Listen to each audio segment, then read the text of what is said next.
এখানে যে ঘড়িটা দেখতে পাচ্ছেন, এখানে যে লাইটিং এফেক্টটা দেখা যাচ্ছে সুন্দর, এটা ছিল না, এটা আমরা অ্যাড করেছি। এই লাইটিং এফেক্টটা দেওয়ার ভিডিওটা আমার চ্যানেলে আছে, দেখবেন।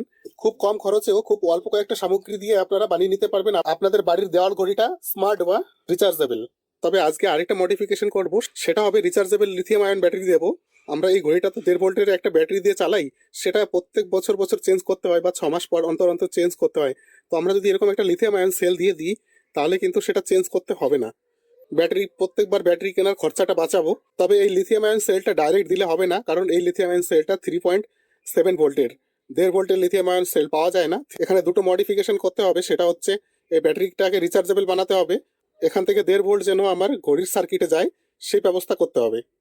তাহলে চলুন কাজটা শুরু করা যাক, আর দেখুন সম্পূর্ণ ভিডিও, তাহলে এর থেকে আপনারা অনেক নলেজ পেয়ে যাবেন। আমি একদম সিম্পল মেথডে এই প্রজেক্টটা দেখাচ্ছি। এই প্রজেক্টটা করে নিতে পারবেন আপনারা বাড়িতে বসে, আর করে নিতে পারলেই আপনাদের 20 টাকা করে প্রত্যেকবার ব্যাটারি রিপ্লেস করতে হবে না। সবার আগে একটা তো আপনার লিথিয়াম আয়ন সেল লাগবেই, আর এই ব্যাটারিটাকে চার্জ করার জন্য একটা চার্জিং কন্ট্রোলার লাগবে, এটা হচ্ছে বিএমএস 1 অ্যাম্পিয়ার সিঙ্গেল সেল। আর একটা আপনার 5800 সিরিজের একটা রেগুলেটর লাগবে, ভোল্টেজ রেগুলেটর আইসি হয় এটা। 5805, এটা 5 ভোল্ট রেগুলেটর আইসি। এখান থেকে এর আউটপুট থেকে আমরা 5 ভোল্ট পেয়ে যাব। আমার এই ঘড়িতে যে লাইটটা জ্বলছে সেটা 12 ভোল্ট অ্যাডাপ্টার দিয়ে জ্বলছে। আমি যে ভোল্টেজের কথা বলছি সেগুলো সবই ডিসি, তো ডিসি 12 ভোল্ট অ্যাডাপ্টার দিয়ে জ্বলছে, সেখান থেকে আমি 12 ভোল্ট পেয়ে যাব। কিন্তু 12 ভোল্ট ডাইরেক্ট ব্যাটারিতে দেওয়া যাবে না, তাহলে অনেক হিউজ অ্যাম্পিয়ার কারেন্ট নেবে, দিয়ে ব্যাটারিটা গরম হয়ে যাবে। আরেকটা আইসি নিতে হবে, এটাও একটা ভোল্টেজ রেগুলেটর আইসি। অ্যাকচুয়ালি 1.5 ভোল্ট রেগুলেটর আইসি লাগতো, কিন্তু আমার কাছে 1.5 ভোল্ট নেই। 1.2 ভোল্ট ভোল্টেজ রেগুলেটর আইসি আমার কাছে রয়েছে, আমি এটা দিয়ে করব, কিন্তু এটা দিয়ে কাজ হবে আপনার, এমন না যে এটা দিয়ে চলবে না। 1.5 ভোল্ট হলে বেশি ভালো হতো, তো আপনারা করলে পরে 1.5 ভোল্ট পেলে আপনারা 1.5 ভোল্টই নেবেন। আর লাগবে হচ্ছে 4টে টেন্টুলাম ক্যাপাসিটার। আমার কাছে টেন্টুলাম ক্যাপাসিটার নাই, তাই আমি এই ইলেকট্রোলাইসিস ক্যাপাসিটারগুলো দিচ্ছি। এটা 10 ইউএফ লাগবে, টেন্টুলাম দিলে আপনারা 10 ইউএফ দেবেন। এটা হচ্ছে 5805 আইসি, মানে 5 ভোল্ট রেগুলেটর আইসি। এটাকে কি করতে হবে, দুটো ক্যাপাসিটার, এরকম দুটো ক্যাপাসিটার নেবেন টেন্টুলাম, দুটো। যে দুই সাইডটা নেগেটিভ আছে দেখুন, এটা আর এটা নেগেটিভ সাইড, মাঝখানের এই দুটো নেগেটিভ টার্মিনাল, এই দুটোকে আমি যোগ করলাম। এই যে আইসিটা রয়েছে, এই আইসিটার মাঝখানের টার্মিনালে অ্যাড করলাম, দিয়ে এটা হচ্ছে ইনপুট, মাঝখানে একটা গ্রাউন্ড, এটা হচ্ছে আউটপুট।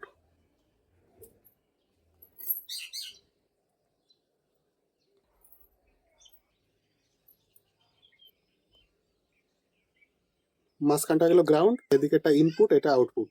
তাহলে আমি এই দুটো থেকে 5 ভোল্ট পাবো। এখানে আমি 12 ভোল্ট অ্যাপ্লাই করবো। দিয়ে এখানে যে বিএমএসটা আছে না, এই বিএমএস এর পি মাইনাস আর পি প্লাস থাকবে, ঠিক আছে, সেখানে আমাকে কানেক্ট করতে হবে। এটা আরেকটা ভোল্টেজ রেগুলেটর আইসি, এটা 1.2 ভোল্টেজ।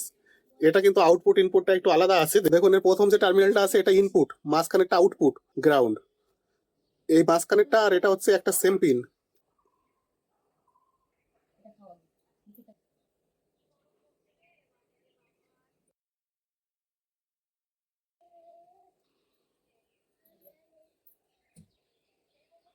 এই যে এইভাবে তার বের করে নিতে হবে, সোল্ডারিং করে নিতে হবে। এটা ইন, মাঝখানেটা আউট, এটা গ্রাউন্ড।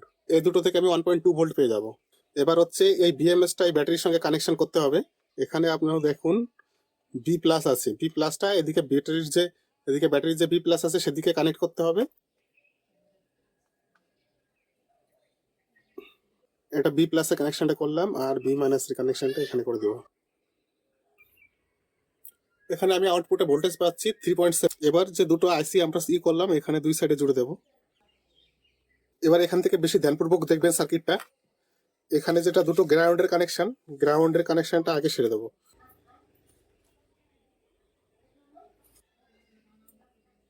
এখানে দুটো আইসির যে দুটো গ্রাউন্ড, সে দুটো আমরা এখানে বি মাইনাসে দিয়ে দিয়েছি। এই 5 ভোল্ট আইসির যেটা আউটপুট, সেটা হচ্ছে এটা। এই 1.2 ভোল্টের ইনপুট, সেই দুটো কমন করে এখানে পি প্লাসে দেব। এই 5 ভোল্ট আইসির ইনপুটে আমরা 12 ভোল্টেজ দেবো, আর এখানে গ্রাউন্ডটা দিতে হবে, গ্রাউন্ড আর 12 ভোল্টেজ দেবো। আউটপুট আমি 5 ভোল্ট পেয়ে যাবো। 5 ভোল্টটা পেয়ে গেলাম, পেয়ে দিয়ে আমার কোথায় গেল, বিএমএস এর পি প্লাসে চলে গেল, দিয়ে ব্যাটারিটা চার্জ হতে শুরু করে দিল। আর গ্রাউন্ড তো এখান থেকে পেয়ে যাচ্ছে, ব্যাটারিটা চার্জ হতে শুরু করলো। এবার ব্যাটারির আউটপুট থেকে এই একই দুটো পয়েন্ট, যেটা পি প্লাস পে মাইনাস, সেটাই হচ্ছে আউটপুট, আর সেটাই হচ্ছে ইনপুট। মানে এখানে এই দুটো পয়েন্টেই আমরা ব্যাটারিটা চার্জ করছি, আর এই পয়েন্ট থেকে আমরা আউটপুট নিচ্ছি। আউটপুট নিয়ে কোথা দিচ্ছি, ডাইরেক্ট আমরা ঘড়ির কয়েলে দেবো না।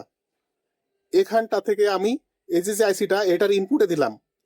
এই আইসির ইনপুটটা এই পাশটায় রয়েছে, এই পাশে আমি দিয়ে দিয়েছি ইনপুটটা। তাহলে কি হবে, এখানে আমি আউটপুট পাবো, আর এখান থেকে গ্রাউন্ড পেয়ে যাচ্ছে এই আইসিটা, তাহলে আমি এখান থেকে আউটপুট পেয়ে যাবো। গ্রাউন্ডটা তো আমি এখান থেকে পেয়ে যাচ্ছি, তাহলে আউটপুটের এখানে আমি এই দুটো তার থেকে পাবো 1.2 ভোল্ট। আর এখানে আমি ইনপুট দেব 12 +12 কোথায় পাবো? ঘড়িতে যে আমি লাইট লাগানোর জন্য একটা অ্যাডাপ্টার দিয়েছিলাম, সেই অ্যাডাপ্টারে পেয়ে যাবো। চলুন তাহলে আর বাকি কাজটা কমপ্লিট করে নিই। এই দেখুন 1.2 ভোল্ট পেয়ে গেছি। দেখুন এই 1.2 ভোল্ট পেয়ে গেছি, তার মানে আমি ঘড়ির কয়েলে এখন ডাইরেক্ট দিতে পারবো, দিয়ে আমার ঘড়িটা চলবে। এখানটায় ফিক্স করে দিচ্ছি আঠা দিয়ে।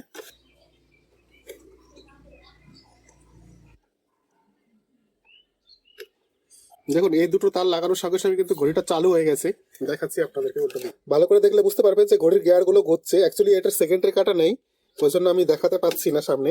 ঘড়ির গিয়ার গুলো ঘুরছে সেটা আমি দেখালাম। দেখুন এই সিস্টেম থেকে এই যে জুম করছি, দেখুন ঘড়ির গিয়ার গুলো ঘুরছে, তার মানে ঘড়িটা চলছে। আমি যদি এদিকে দেখাই তাহলে কিছু বুঝতে পারবে না, কারণ সেকেন্ডের কাটা নেই, আমি খুলে দিয়েছি। এবার একটা ছোট্ট একটা কাজ করলেই হয়ে যাবে। একটা কাজ বলতে এই যে এসএমপিএসটা আছে 12 ভোল্ট 2 অ্যাম্পিয়ার আউটপুট, এটা আমি লাগিয়েছি হচ্ছে এখানে যে লাইটিং এফেক্টটা দেওয়া আছে না ঘড়িতে, এটা আগেই লাগানো ছিল। এবার এখানকার আউটপুট থেকে আমি 12 ভোল্ট যেহেতু পেয়ে যাচ্ছি, তাই আমি ব্যাটারিটা চার্জ করার জন্য আমাকে ইনপুট দিতে হবে 5 ভোল্ট। এই এসএমপিএসটা থেকে 12 ভোল্ট সাপ্লাই দেবো এই এসিটা থেকে, আর আমি এর আউটপুট থেকে 5 ভোল্ট পেয়ে যাবো। 5 ভোল্ট চলে যাবে বিএমএস এ ডাইরেক্ট এখানে, দিয়ে এখান থেকে ব্যাটারিটা চার্জ হবে। আর আমার চ্যানেলটিকে প্লিজ সাবস্ক্রাইব করবেন। যারা ভিডিও দেখেন তাদের মধ্যে বেশিরভাগই সাবস্ক্রাইব করেন না, তো এত সুন্দর একটা ভিডিও দেওয়ার জন্য সাবস্ক্রাইব তো করতেই হয় চ্যানেলটাকে। আর চ্যানেলটিকে সাবস্ক্রাইব করে রাখুন, আপনাদের অনেক কাজে লাগবে।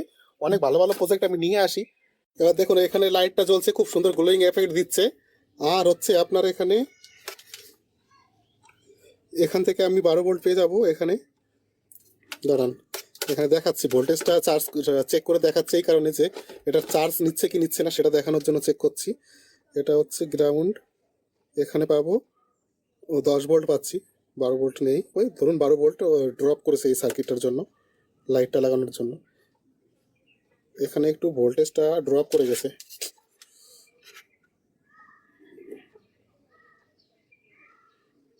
3.8, আচ্ছা আচ্ছা, এটা যেহেতু চার্জিং সার্কিটে লাগানো আছে, জন্য 3.5 ভোল্ট দেখাচ্ছে। অ্যাকচুয়ালি 5 ভোল্টই আছে। দেখুন এখানে চার্জ হচ্ছে কি না না হচ্ছে এখানে আমি বুঝতে পারবো। ব্যাটারিতে কত ভোল্ট আছে? 3.78 ভোল্ট আছে। আর চার্জিং সার্কিট থেকে আমি কত ভোল্ট পাচ্ছি? এটা আমি পেয়ে যাচ্ছি 3.82। তার মানে আমার চার্জিং সার্কিটে ভোল্টেজ যাচ্ছে, আর এটা আমরা চার্জ হবে। আউটপুটে কত পাচ্ছি? এটা হচ্ছে আউটপুট 3.18। ঠিক আছে, আমার এরকম থাকলেই হয়ে যাবে, আর কোনো প্রবলেম হবে না। আমার ঘড়িও চলবে, লাইটও জ্বলবে, আর ব্যাটারিটাও চার্জ হবে, তিনটে কাজই হবে। ঠিক আছে, ধন্যবাদ তাহলে।